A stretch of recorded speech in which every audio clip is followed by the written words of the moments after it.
Good afternoon and welcome to ATN Society Watch. This is a program where we ventilate societal issues, give them aggregate attention with a view to prefer solutions that will benefit humanity.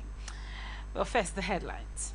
In Bayelsa State, 200 level student drowns in Ekoli Creek over 300 naira bet.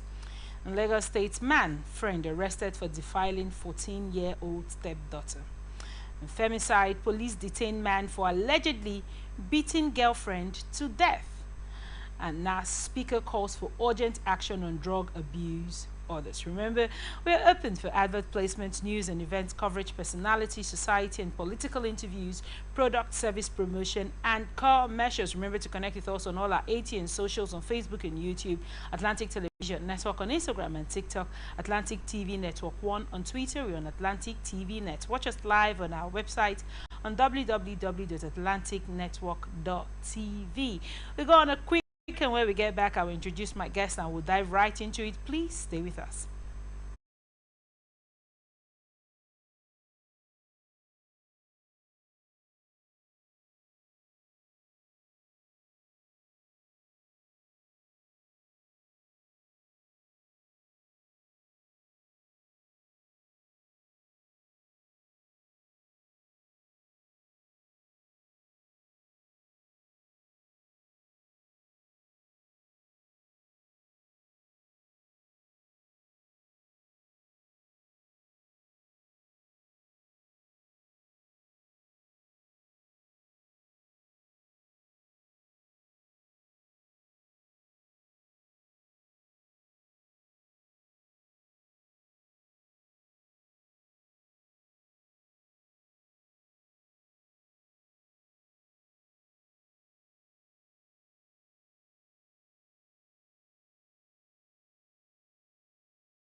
Thank you so much for staying with us and welcome back to Society Watch. Here with me in the studio is my amazing guest, Wilson Franklin. He's a socio-political analyst and is going to dive right into this with us. Pleased to meet you, sir. Thank you so much. Thank you. Back here. Thank you so much for joining the show.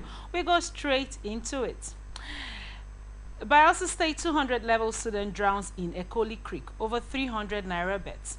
200 level chemical engineering student of the Federal University Otueke has reportedly drowned in the Ekoli Creek in Yenagoa while attempting to swim across the river for a 300 naira bet. The incident occurred on Sunday morning, but the student's body had yet to be recovered as of Monday, and his identity remains unknown. According to sources, the victim placed a bet with his classmates to swim across the creek. They all raised 300 naira each for the stake. As he was swimming, he went under the water and has not been seen since then, the student of the university told newsmen on Monday. Efforts to reach the university's public relations officer, Ms. Mercy Eckert, were unsuccessful. Meanwhile, the police public relations officer, Mr. Musa Muhammad, said he had not yet received any official reports on the incident but promised to provide updates once available. Given the many young students and young people youth are sent to school by their parents to study and focus, and over time in the news, and according to another report I took yesterday, the idea of gambling and betting is becoming so predominant. What are your thoughts on the story? You say 300 naira. Like 300 naira, not 300,000. No, 300 naira. Okay, that's from all the cosmates. I think it's going to be, it can't be all of them, of course, that would have considered to wanting to go over there. So maybe They raised 300 naira amongst themselves. Man, it's crazy. 300 naira. That was too small for the young, is it girl It's or a boy guy. to die. But then it's funny. But that also tells us something, that there's something wrong with the mindset, with the mentality, with the education in quote that we are giving our children. I won't blame this young man. I will say somebody has failed him. Why? Because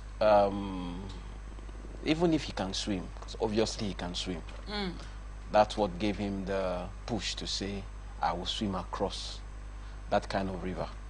But man, it's painful. There's so much to talk about in this matter, but it's not something I want to... No, let's hear. Let's hear all of it. It's not something I would like to say here, because if you look at that, you will know that that guy, that boy, something was already calling for his life. When you say something was calling for his That's life. why I said it's not something I want to dissect here. Now, while we can say something was calling for his death, are we going to also say, this was done as a result of the current feud with cost of living? Maybe 300 naira to get a Could have plate, made a meal. would have made a meal for 300 the young man. naira, to get something going. Do you think that could have been a reason? No, but if you look at the motivation, you find out that the money was not the issue. The issue was he was trying to prove a point to his colleagues. The money was not really the motivation. But if you look at the discussion, the money was not the motivation. The motivation was to set that record. I can swim over. Now, what's shocking me is swimming, going under, and not being found till now. Normally, when water wants to swallow you, it throws you up after a while before you now lost.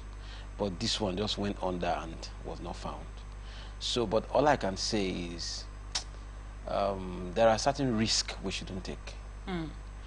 For this one now, it's not worth it. It's not worth it at all. Even if they had even offered to contribute 5 million naira. Now, there's something about water and there's something about life I've come to find out. You don't make decisions on assumption. Now, probably a young person is listening to me right now. You see, when it comes to abilities and capacities and potential, you don't move into certain areas of life with assumption. Assumption has killed a lot of people. You have to be sure of your facts. Just like that swimming right now. I've been in a pool before.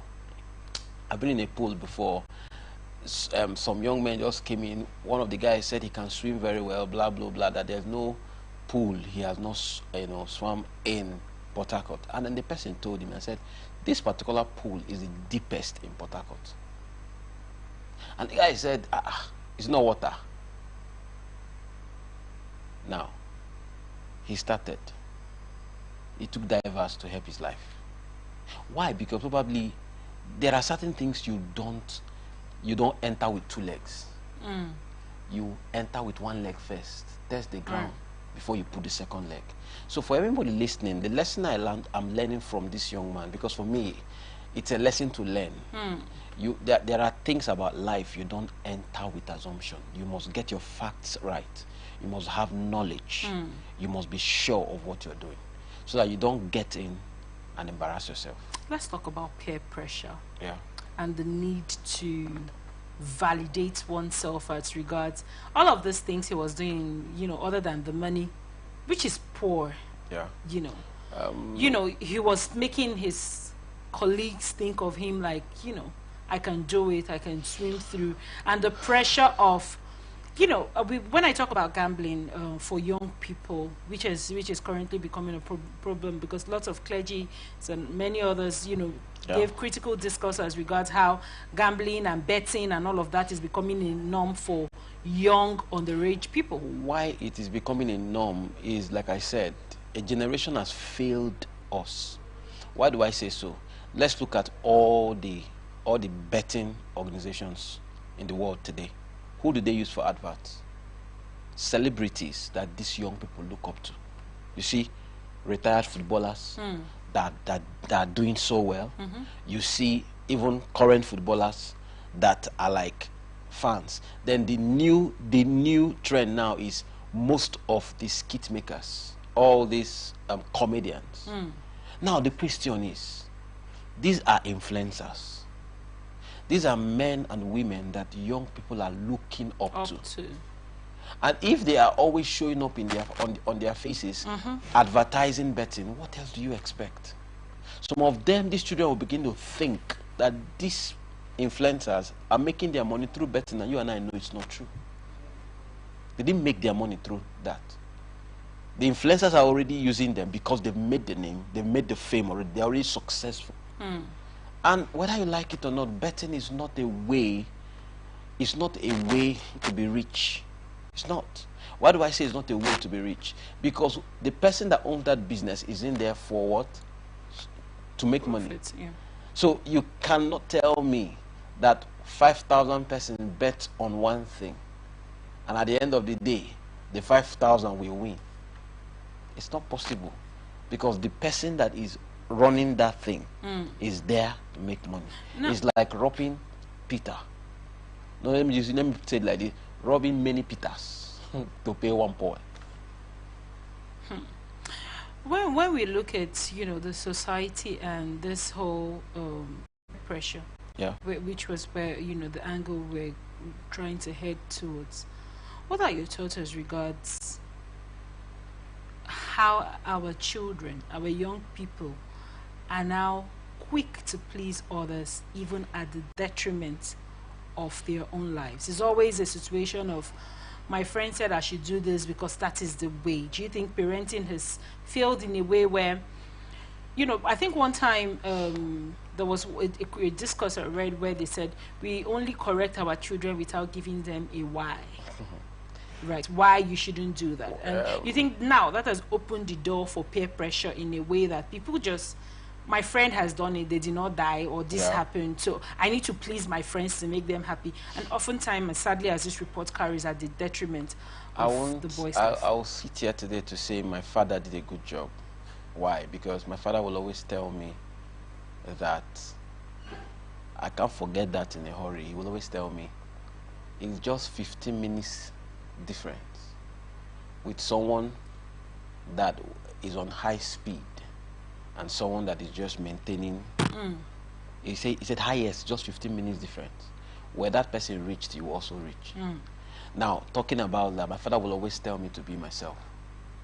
My father always made it comfortable for we are four of us. There's nothing like, my father never made it comparative in the house. Oh, see your elder sister, or see your younger brother, or see my dad. My dad never used those words. He will always tell my mom, allow my children to grow at their pace. They are not the same. They may all be your children, but they are not the same. I remember my mom wanted me by all means to be a lawyer. Wanted my younger sister to be a medical doctor. My mom. Then my brother and that's in the third child. That one, from day one, all of us knew that this one is a businessman. Because from little, he started making money in our house. He would just come like this. Before you come back, he has sold this, sold this, sold this. He said, but daddy, we're not using it again now. So I just sold it. So did all this training take you away from being pressured That's what when I'm trying to say. got into relationships? If my parents never pressured me, gave me that mindset to believe in myself and to run and do life at my pace, like it doesn't matter what matters is that I am consistent and I am celebrating my small wins. I remember when I came back one time, and I think I came seventh. My sister came first. My younger sister came first. My brother came third. The last born, I think I can't forget. I think he came, was it sixth? But do you know that my dad celebrated me more than them? What did my dad do? When my dad saw our report cards, Popsy did not focus on the position. He looked at our average. So with our average, my father found out. He said it, that my first son, you are in a very competitive class. If you were in a class like your sister's own self, you won't have come this thing that you came.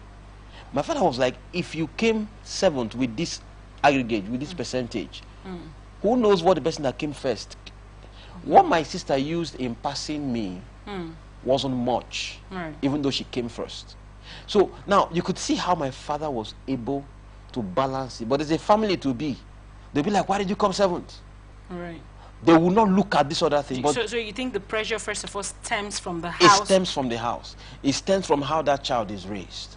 It stems from the way, the things that the father and the mother call success. It stems from how they judge success, how they judge, people doing well. It stems from there.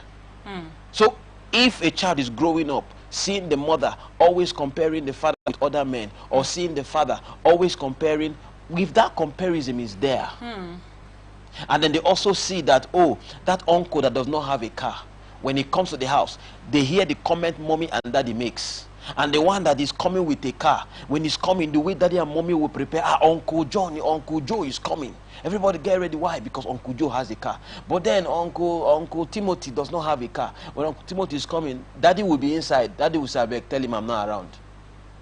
Now that child is watching. That child is observing. That child is growing up with that mentality.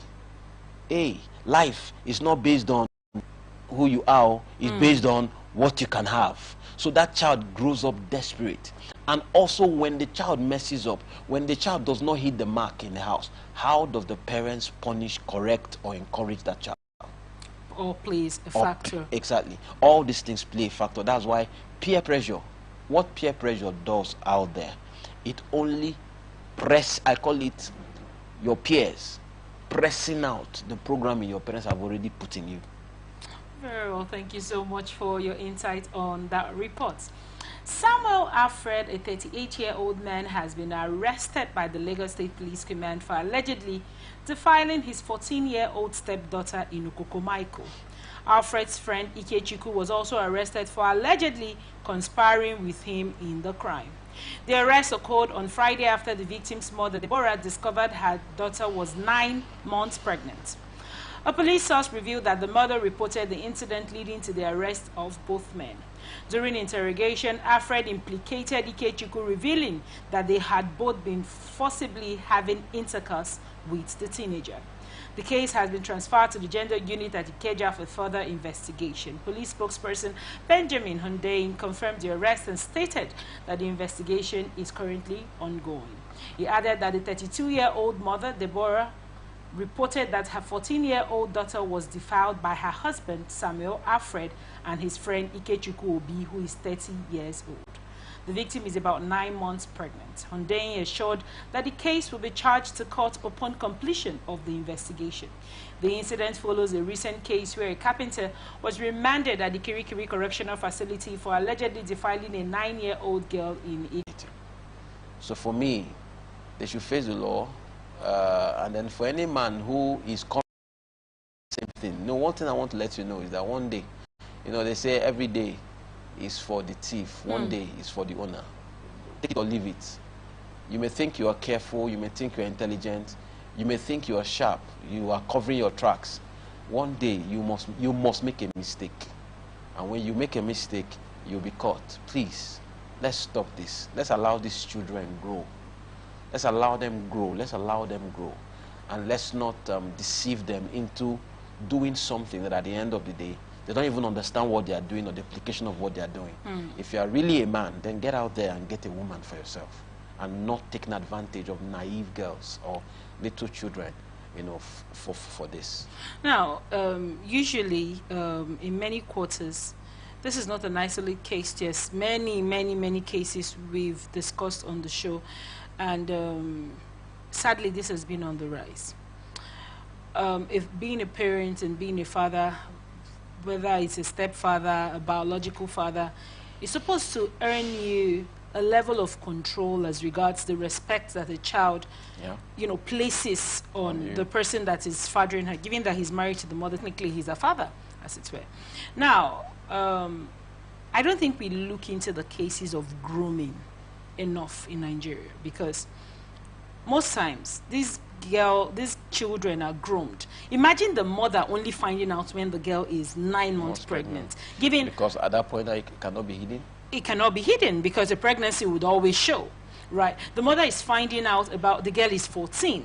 Now the is only finding out, which I mean, to some degree, it's good enough she quickly ran over and reported and all of that. We've had cases where the mothers find this out and they say it's an abomination and they keep it under wraps to protect their partners. I want to, you know, give her good credence for her ability to, which is, but even though that is not, for me, we would say that if this matter was noticed on time, it probably wouldn't have gotten here. What are your thoughts as regards this grooming of a thing now that is very prevalent right now? Many people chasing after children in secondary school, little girls, you know, giving them gifts, making them want to come have coitus, like you.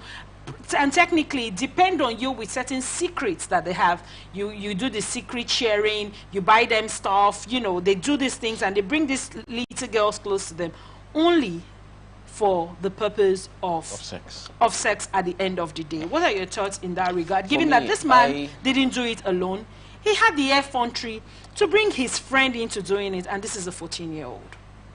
And let me say this, and I want to say this to all the mothers.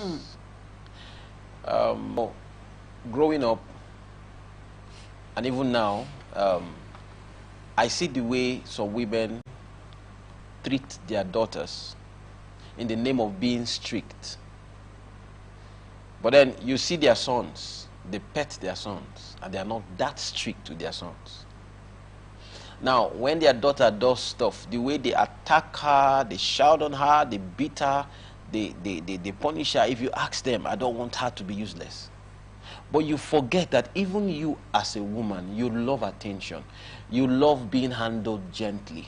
You love that petting. You love that, you know, even if I'm wrong, there's a way you talk to me. You don't shout on me. Even when your husband does that to you, you withdraw from him.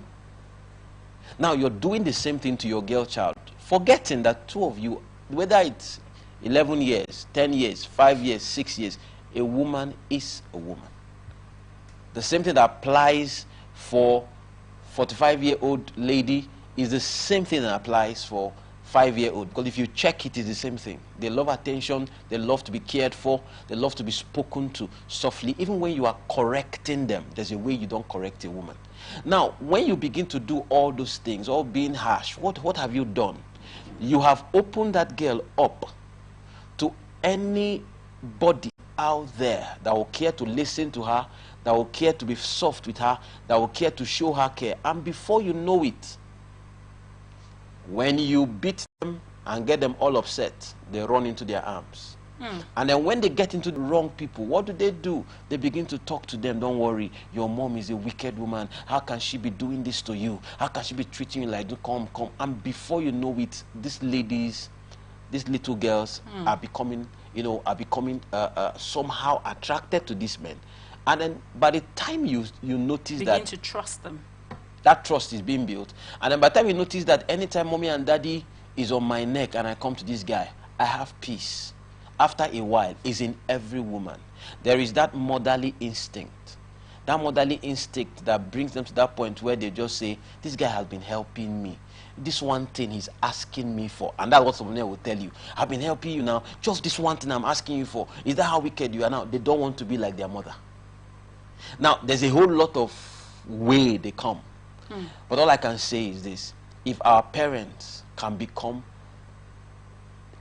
sometimes, there are times you need to be your children's friends. Because you see, one thing about friends is that a friend can tell a friend anything and not being scared or being condemned. A friend can correct you. A friend can even fight you on a matter and say, this is wrong. But you find out that friends never condemn. A friend can tell you, I don't like this. This is wrong. Don't do this. But friends never condemn. That's why it doesn't matter what you do. Your friend will always accept you back. Can we be friends to our children? Can we come to that point where our children are so comfortable to tell us anything? You see, that's one thing I do with my daughter. One of the things I do with her is, when she does something wrong, for instance, we all know if you have a child here that have ever handled your devices, once in a while they will throw it on the ground. You understand? When my daughter started handling my devices initially, when she was growing up, when she does that, I don't shout. I just smile. She's not the one that will tell me by herself, Daddy, I'm sorry. Now, when she says that, Daddy, I'm sorry, I'll say, you know you're a big girl. You shouldn't be dropping this.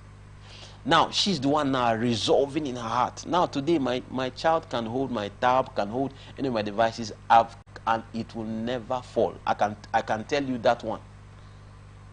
When she's carrying any of my stuff, she's very intentional. You see the way she'll be walking, you see the way she'll be careful. Why? Because over time, I've let her know that, see, you can do better. Not be mad and, why will you throw my... Now, in doing that, two things. People make more mistakes when they are afraid. People make more mistakes when there is fear. So you think this girl didn't report these things to her mother because of fear? Because of fear. And you may be shocked now that this girl may have even mentioned it with style, and the mother, shut up. Who taught you that? Why are parents scared of talking to children about sex? Most times is the way they lived their lives growing up. For the parents? For the parents. Now, because they have very ugly pasts, whenever they see something that looks like that in their children, the guilt of that past makes them react in a certain way. The first sex education I had was from my mother. It was after one of my birthdays. Then I become the president of a particular association then. And I think that should be after my secondary school, right? Yes, that's after SS3. And, no, my SS2, either SS2 or SS1. No, I've not done secondary school. It was press club in my school then. Then I did my birthday, and my birthday happened to fall during long vac. So most of my fellow, press club members that were living in Aba then, because I grew up in Aba, they came down to my house. I didn't even know they were planning my birthday, and some persons came in that were in neighboring states, not towns. Yes, they came in. I didn't even know, but I was just in the house that day, and I saw my guys coming out. I go, what's going on? That far. Now, both boys, both girls, they came, they celebrated me and everything. My mom was just observing. When they left, my mom called me. He said, I'm looking at you. You're going to be a great, great, great man. He said, hear me now. I want to talk to you about ladies. He said, ladies like three things. They like wealth. A man that has money, they'll be attracted to you. If you are intelligent, even if you don't have money, but they can see that when I'm with this guy, he has a way of reasoning things out and helping me solve my problem. A woman can, even if you don't have one night, can stick with you when they see that you have something here. And then the last one, he said, women like power. He said, I'm looking at you right now. It's as if you are developing these three things. And ladies are going to like you so much. And then she said something I will never forget. She said to me, if you try your best not to have sex until you marry, you will be able to control yourself the rest of your life. But if you start having sex right now, it will be so difficult, and that is one of the things that can pull you down. As a great man, as a great whatever, women will always use that to make you thwart judgment and not become the best in anything you want to do. But she now said, in case by mistake you get any girl pregnant tomorrow, bring my grandchild home. Don't abort. If you try aborting, that girl will die and you will go to prison. This was my mom talking to me. You can, someone listening to this will say, why would a mother tell the son this? Now, she has cancelled me. Stay away from sex. No matter how appealing it looks right now. You are going somewhere. If you can stay away from sex until you get married, you can be able to become this and become that. Now, she has given me, she didn't say, hey, don't touch women. If you touch women, but look at the way she said it to me. So that's a book, a peradventure, you're not able to even keep yourself. And then you finally maybe get someone pregnant. She said, don't abort it. Now, what is that mindset giving me? You could see after that day, I started talking to my mom about, Mommy, look at this girl. Is liking me, this one. Why? Because of the way she talked about it. She didn't come like, if I catch you, if I... You understand me? She was just talking to me and then was not giving me counsel at the same time. And we're sure if this girl had that, we won't have been here talking about If this girl had that kind of environment, the very first day that man tried, because most of the times, they don't get through the first time. Right. Most of the time, they don't get through the first time. Because that first time, the girl will feel uncomfortable about this. And then because of they don't want the noise, they will calm down. They will keep softening the ground until finally the girl doesn't have any defense any longer. So that first time that they tried it, she would have, Mommy, I don't know, but there was something Daddy did today to me. Daddy tried touching this or touching this or touching this. Eh? Are you sure? Eh? Wow. Okay, the woman may not have shouted. Okay, when Daddy touched you, how did you feel? She said, but Mommy, I didn't feel so okay. That's right. Daddy shouldn't be touching you. You know, the way the mother will say it, matter, yeah. You say, don't worry. When Daddy does that again, tell me. Let me know. I will talk to Daddy. Daddy should not be touching you like that. Oh, the woman with a smile. Now, what has happened now? She has created an avenue where that girl will be willing to open up whatever, and she would have been able to stop that on time. Thank you so much for your insight on that report. Lagos State Police Command has detained a 23-year-old man for allegedly beating his girlfriend to death in Ijedodo, Isheri-Osun area of the state.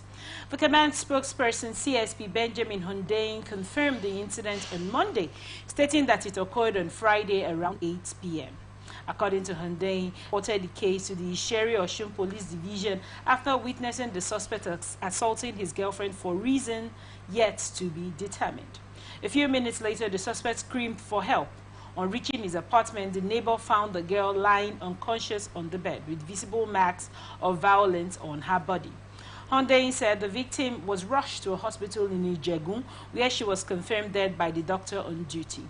Police detectives visited the crime scene and the hospital inspected and photographed the body, which has now been deposited at the morgue in Yaba for autopsy. The suspect remains in custody as investigations continue. We just rounded up a discussion as regards mother relationship, family, parental relationships with children. And now this next story is rather really sad. Let's talk about the idea of ladies staying and sleeping over at men that are not married to them in their apartment, and such sad incidents occurring due to violence. The thing there is, for me, it's on both sides. Okay. This was not the first time this guy was beating her. Of course, this is not the first time. This may not even be the second time or even the third time. But the truth of the matter is that today, this one now went, because one thing about abusers that I know is that they start small. And when they do the first one, you don't take any action. They push a little further. You don't take any action. They push a little further. Now, the truth of the matter is that in every relationship, there will always be conflicts. There will always be times that we don't agree on anything. Right. When there will be that misunderstanding, I like this, I don't talk to me like that and all that. But then in all this whole thing, both the ladies, both the guys, because this whole thing too, you still see the one that women are doing to men. But the truth of the matter is this, on both parties, it doesn't matter how angry you are, you don't talk with your hand. You talk with the mouth. I can't be saying, stop there, and my hand is going up. No. You don't talk with the hand, you talk with the mouth. And then when you tell yourself that, the moment your hand start going up, you remind yourself, you don't talk with the hand, you talk with the mouth. Because you see, sometimes some people are sick and you don't know. Sometimes even you may just hit someone somewhere and you don't know that that's it. So for me, it doesn't matter how angry you are. I always tell people this. If you are angry and you take an action and then the person goes down, nobody will care to hear your side of the story. All everybody will be talking about that you have killed somebody. You have killed somebody. But what if you calm yourself down? People cannot be able to hear your side of the story. So for me, please, there's a whole lot of violence out there. It's not necessary. If you're in a relationship and it sounds like it's not working, walk away. Let's talk about conflict resolutions in relationship. Now, you did rightly mention that conflict must arise. Sure. Now, when these conflicts arise, oftentimes it's because there was no good resolution. It was not handled properly. That is when it escalates into things that gets into physical violence. And ultimately, sadly, sometimes leads to death, like in this story. Because according to the reports, the husband screamed For help. for help, right? When you know, he noticed that the girl wasn't responsive, and when neighbors came, they noticed she had been, you know, assaulted, and probably they were in a fight of some sort. What are your thoughts on how we resolve conflict as a people, That's both in why relationships and marriages? Yes, both relationship, every relationship. That's why I always tell people, if you're going to date anybody, date someone who has somebody he or she fears, who has like a mentor figure for the person. Because you see, most times when we come to that point where we have two different opinions on a matter, it is that third party, in quote, called a mentor, that can be able to help us see the right thing. For instance, now I'm sitting here in the studio and I can tell you what I'm seeing now. Probably you're watching me in your office, you're watching me or listening, you know, in your car, or probably in the house. Now, if I ask you now to tell me what you're seeing in your view, you will describe a few things for me that will not look like what I am seeing right now as I'm looking at here in the studio. Now, the question is, are you right? Yes, you're right. Am I right? I'm also right. Because we are both seeing two different things because of our positioning, because of our location, because of where we are. So because of it, our description will be different. Now, in a relationship, the both of you have two different perspectives because two of you are coming from two different standpoints. And what your friend or spouse is saying is true. What you are saying is true. But what makes the relationship work and makes that conflict go away if the two of you can come together and then, okay, tell me what you're seeing. She tells you. You now, they ask you, okay, what are you seeing? You talk. Two of you now come to that place of a middle ground and say, you know, this thing you are seeing now will not help us. At least my own will help us. You see, at the end of the day now, two of you are not looking to be right. You are looking to save the relationship. Because if you want to win an argument, you will lose the relationship. But if you want to win the relationship, sometimes you let go certain things just so that the relationship can go. I always tell people this: if you want to stay in a relationship, you will find many reasons to stay. You will find at least one reason to stay in the midst of all the bad things that you are seeing.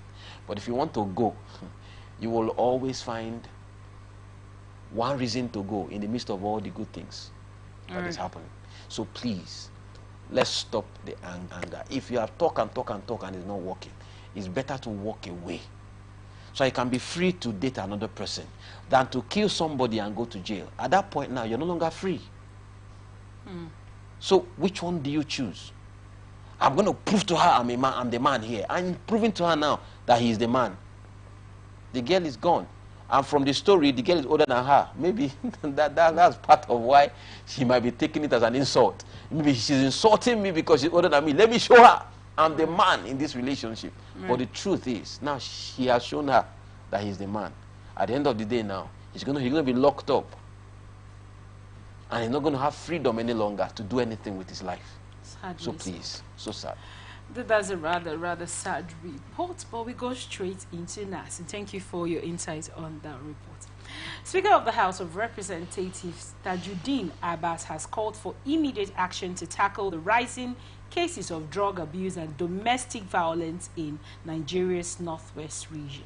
Speaking at the launch of the Northwest Zonal Sensational Against Drug Abuse and Domestic Violence in Kaduna on Monday, Abbas described the situation as alarming, citing a 25% increase in drug abuse across the region over the past 3 years and a 28% rise in drug seizures in Kaduna State in 2023. The situation is there, and we must act swiftly to protect our youth from the destructive allure of drugs. We must also uphold the rights and dignity of every citizen, particularly women who are disproportionately affected by domestic violence, Abbas said. He noted that while 35% of women nationwide experience some form of abuse, the figure rises to 30% in Kano State. making the Northwest region a focal point for intervention. Abbas stressed the need for a collaborative approach involving government agencies, community leaders, and non-governmental organizations to address these challenges. He commended President Bola Tinubu's administration for strengthening the National Drug Law Enforcement Agency, NDLEA, and implementing legal reforms to combat domestic violence. The speaker also highlighted the critical role of traditional and religious leaders in fostering cultural change and promoting tolerance for abuse. The Nigerian Northwest Zonal Sensitization Against Drug Abuse and Domestic Violence Initiative aims to raise awareness, provide support for victims, and encourage community-driven solutions. We must unite our efforts to protect our youths, uphold the rights and dignity of every citizen, and create a safer and more just society for all, Abbas concluded. Now, the rise of domestic violence, given we have the Violence Against People's Prohibition Act, we have all the women rights, we have all of the rights. And, you know, despite the fact that this report did contain women being mostly abused, in recent times, men are also equally abused. Most times, you have more men. You have more men being abused. How do you mean? You know the woman. Any little thing that happens to the woman, she shouts. Many women are getting killed nowadays. That's what I'm saying. In marriages. But the same thing with men. The ratio isn't the same. You can go check. You can do your research. The ego of a man. Think about it, a man coming outside now. Even coming to you now to say, my wife beat me last night. Oh, there are men, lots of men coming out to talk about it. That's what I'm saying. But the ratio isn't even. That's what we're trying to talk about now. If a man comes to you now to tell you, my wife beat me up last night, you will be tempted to laugh first before you advise him. Because you'll be like, are you not man? Are you annoying? There's nothing actually funny about violence. That's what I'm trying to say. But you find out that a lot of men, that ego is there. How will I go out and tell them my wife is abusing me at home? You know, they will either say you are not man enough, or they will look for one thing and put on your head. But if the woman comes out to say my husband is abusing me, they'll say this man self. When they get a very good wife, that's when they want to now begin to. You see, that's the society. That's why you have more women speaking out than men. But the truth of the matter is that on the both sides, all I can say is this: let's try and raise our men, our children well, because you see, this entitlement mentality that some families give their sons, like for instance now in the house, it's only the girls that will cook, it's only the girls that will clean the house. The boys highest, if they have swept the parlor, washed daddy's car, they are done. You understand me? They're like, oh, any small thing, don't you know you're a woman? It's not true. That training, to a large extent, is part of why we're having the problems we're having. Because this boy now grows up with this superiority mindset that women are created to serve me. And then when he marries, he begins to see the wife as a slave in the house. And when the wife is trying to say, okay, the woman is going to work, you are going to work, and before you know it, you begin to expect her to do certain things. I understand the part of saying, but then if you are someone that understands that this woman is also a human being like I am, there's a way you treat her. There's a way you do things. I know in the marriage relationship, there's in fact, in every organization, there must be a head. Because when there is no head, that organization cannot go anywhere. So the man is supposedly to be the head of the home. But you see, like I tell people, in leadership is influence. If you lead well, you'll be followed well. So for me, this still boils down to training our children well. This still boils down to teaching them the right thing.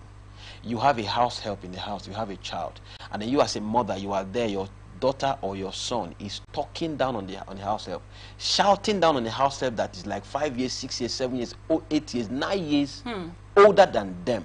You don't punish your child for that. You were like, why, stop, don't you know she's a child? Don't you know he is a child? Now what are you doing? You're encouraging that child to be abusive. Wow. It's just like me now when I get home. Before now, my daughter will run to me and say, Auntie did this to me. The first question I will ask her, what did you do for Auntie to flog you or for Auntie to slap you? I ask her that question first. What did you do? Because Auntie cannot just slap you. Auntie cannot just beat you. What did you do? That point, you now see her face will come down because she did something. Then when I'm done with that phase, I will ask my daughter to leave. Then I will call her, the house help, and say, please, don't beat this girl like this. Because if you keep doing like this, she'll be avoiding you. And I will correct her, and I will tell her this is what to do, this is what not to do. Do you understand me? Right. But then if you stay in front of your child and shout on that girl, you are reducing the authority, and you are not always around. It is this house help that is with that child. That is how this abuses start. But then if we can train our children well, and then when you say train our children well, now we're talking about both genders, because the attention, like you said, has always been placed more on how a female is trained more than how a male is trained. Yes. And that is because we've been subjugated by the patriarchal structures from the beginning. You know, people grow up in families, and oftentimes you see... I want to correct, it's not subjugated. What is it called? It's not subjugated. Women have been subjugated from time immemorial. What is it called? It's not. You see, we have to understand the placement. What is the placement? You have to understand the placement. What is the placement? Because of the wiring of the woman, nobody sub, in quotes, is like the woman is meant to be here, so we are forcing her to be on that. Oh, that is what it is. No, it's not. That is what it is. Okay. For so many years, women were not allowed to vote. For so many years, women were not allowed to certain powers in certain offices. Okay. That is subjugation. When a woman is not allowed to drive a car in a society where men are only allowed... Do you know that there are certain countries in the Middle East where women are no longer allowed to smile? Where they can no longer talk to each other? Now, that is subjugation. See, like I said, right? Like I said, we have to understand, you know, religion has done I'm not leaning towards religion. When I say subjugation of women, even here where we are in Nigeria, let's use here where we are. Subjugation has how many women are in the House of Assembly? How many women have actually dared to go to the House of Assembly? Many women try to there, and oftentimes they don't even get it. It's not. See, listen, listen. It Like is I subjugation. said, it's not. What is it called? It's not. What There is is it called? nowhere it is written now that a woman cannot do this or cannot do that. So, that's what we're saying. Certain times, right, even though something is not written out loud, you know when a door is slammed It in is your that face. mentality. It is not the mentality. It is. Because now you see lots of people try. Let's look at America, for example. Okay. Real quick, before we wrap up the show. Let's look at America now, for example. Okay. Many times we have women running to be president. Yes. Many people were of the opinion that Hillary Clinton, given her prestige and who she is, should have actually won that election. And many, what will I call it? Many arguments would say she didn't win it, basically. First, because she's a woman, rather than because she was not deserving of the position. Now, I'm even talking about westernized countries. Okay. Let's bring it down to Nigeria. Okay. Just look at it. Okay. Maybe when we get off the show, we're going to look at the structure in politics, but it trickles down to the household. When you grow up in a household, many families do not give, you know, men still certainly believe that. They don't understand the power structure as regards women now work. This is where the problem is. Where's the problem? The problem is that a certain generation have believed that women have been put down long enough. Now you may say because of this, because of this, because of this. Now the question, are they because of this? Are they factual? That's what I'm trying to say. The very fact that you're trying to fight is already a disadvantaged position, because in the first place, nobody said no woman should do this or do that. Oh, they do say. Because the truth is that in these same fields you are talking about right now, we have also had women that have distinguished themselves. For how many years ago did it start? It started many years ago. How many years ago? It started long before now. All the women that said, let me give you an instance. The women. Remember that in the old days we had. I wanted to go to the old days. That were led by women. I wanted to go to the old days. As days. queens. You remember we used to have queens leading a whole nation to war? Yes, there were queens to lead. Why? Because those women stepped up. And then the people saw. See, the problem is not that you're a woman or you're a man. What is the problem? The problem is that can the people see what it takes for you to lead us in you? It's not about the So are you saying that people fail to see that Hillary could lead America? Now you are the one saying. I'm asking. It's a direct question. I'm asking. Yes, they failed. She didn't do it. Now watch the elections, follow it. I'm not talking about. I'm not talking. No, I'm not talking about the last elections. I was talking about Hillary. That's saying the same thing. What are we saying? We are saying the same thing. What I'm saying is now, women have been subjugated for the longest of times. Okay, let's and now many women. See, the point is this. What is the point? Look at the. Okay, let's use our president for instance. Okay. Look at all the efforts he put in the 8 years before this election. Look at the intentional moves he was making. Even Donald Trump right now. Look at the moves he made. Was Hillary Clinton that thorough? You see, before we begin to, whip this sentiment of because she was a woman, let us look at what did she do. What was her? You see, this thing is not about. It's not just about coming out. Oh, because I'm a woman. It's not about. The truth of the matter is power is given according to how you've led. It's not given. No, it's earned according to how you've led, according to the effort you've put in, according to the offices you've managed. Now, Hillary Clinton came out on the basis of my husband.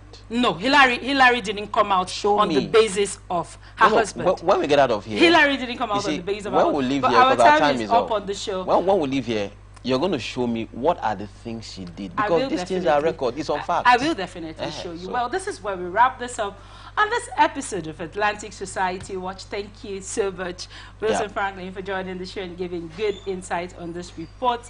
Remember that we're open for advert placement, news and event coverage, personality, society and political interviews, product, service, promotion, and commercials. Remember to connect with us on all our ATN socials on Facebook and YouTube, Atlantic Television Network, on Instagram and TikTok, Atlantic TV Network 1. We are on Twitter on Atlantic TV Net. Watch us live on our website on www.atlanticnetwork.tv. Remember that peace and unity are pathways to progress. Thank you so much for watching. I am Otaria Benjamin. Please stay with us.